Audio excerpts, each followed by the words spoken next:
Kali ini saya akan bercerita tentang pengalaman saya di puskesmas di Pulau Nanusa, Kabupaten Talaut. Waktu itu saya berhadapan dengan seorang ibu yang sedang dalam persalinan, dan setelah dipimpin oleh bidan dari pulau sebelah, saya tinggal di ibu kota kecamatan, pasien datang dari Pulau Marampit dan gagal di persalinannya. Pasien dibawa menyeberang ke puskesmas tempat saya bekerja. Setelah saya periksa, saya mengambil kesimpulan bahwa kasus ini kasus ketidaksesuaian kepala dan panggul ibu. Jadi memang sedikit sulit. Jadi saya putuskan untuk mengoperasi. Pertama saya bicarakan dengan keluarga dulu. Pada waktu itu musim angin. Jadi memang kalau mau dibawa ke ibu kota kabupaten, selain jauh dari puskesmas ke kabupaten, itu jaraknya kalau naik perahu puskesmas bisa 14 sampai 16 jam. Saya bicarakan dengan keluarga. Kalau gagal, ya kita bisa kehilangan ibu atau kehilangan anak. Karena maklum, di puskesmas ini tenaga-tenaga yang bekerja adalah mantri-mantri yang bekerja sehari-hari dengan berkas-berkas administrasi, dan tidak ada mantri yang tamatan kamar operasi. Jadi saya harus sangat teliti merencanakan kalau tidak ingin gagal. Masalah kedua adalah ini dioperasi bukan di kamar operasi. Jadi saya akan memilih rumah dokter. Setelah saya mendapatkan persetujuan operasi dari keluarga, saya kumpulkan semua staf, lantas saya bagi kerja. Operasi tidak dilaksanakan dalam kamar operasi, jadi tidak ada alat-alat lengkap untuk melaksanakan pekerjaan ini.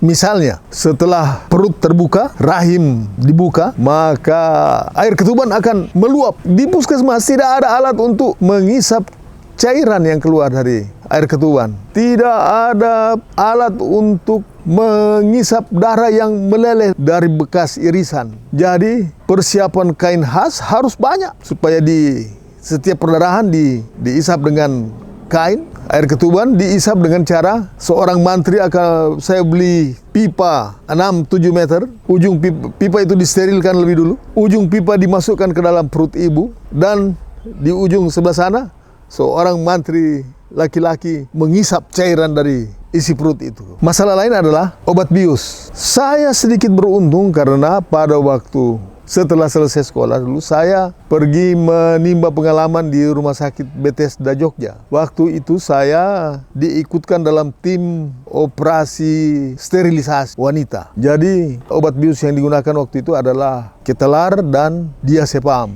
Berbekal pengalaman menggunakan dua bahan itu yang memang saya bawa ke puskesmas, saya memberanikan diri membius pasien ini. Jangan pikirkan bahwa sudah ada Oma Google untuk melihat tahap-tahap operasi, tahap-tahap pembedahan. Jangan pikirkan bahwa sudah ada buku-buku yang lengkap untuk melaksanakan operasi ini. Modalnya hanya sedikit pengetahuan membius dan pengalaman melihat operasi ini sewaktu sekolah. Jadi saya mulai. Setelah pasien saya bius, saya mulai dengan mengiris perut. Tidak seperti sekarang, irisan itu selalu di bawah, melintang di bawah. Saya buka ke arah atas. Saya buat seksio sesaria yang kuno. Setelah kulit perut terbuka, darah mulai membanjir.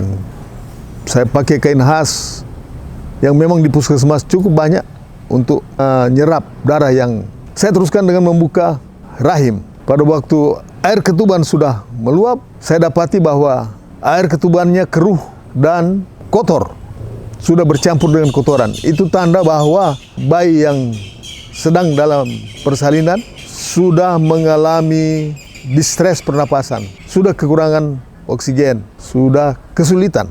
Jadi setelah bayi saya angkat, saya serahkan kepada bidan untuk dibersihkan. Sekarang saya menghadapi perut yang penuh dengan air ketuban. Dengan kempesnya rahim, air masuk ke dalam ruang perut. Saya ambil selang setengah inci yang sudah saya siapkan sebelumnya, sudah disteril, masukkan ke dalam rahim, kemudian diisap oleh salah seorang mantri. Cairan yang keluar adalah cairan bercampur kotoran bayi karena bayi sudah mengalami distres pernapasan. Pada waktu cairan itu diisap dengan mulut oleh mantri saya dengan selang sepanjang 6-7 meter, perlahan-lahan cairan kotor itu mendekati sang mantri. Begitu dia sadar cairan yang diisapnya ini adalah kotoran manusia berwarna gelap, kotor, selang itu dibantingnya. Wah, saya hilang akal. Bagaimana mengatasi masalah? Sebab dengan demikian selang alat untuk mengisap cairan ketuban ini sudah tidak steril lagi, tidak bisa lagi dipakai. Saya kemudian membaringkan pasien ini ke salah satu sisi tubuhnya.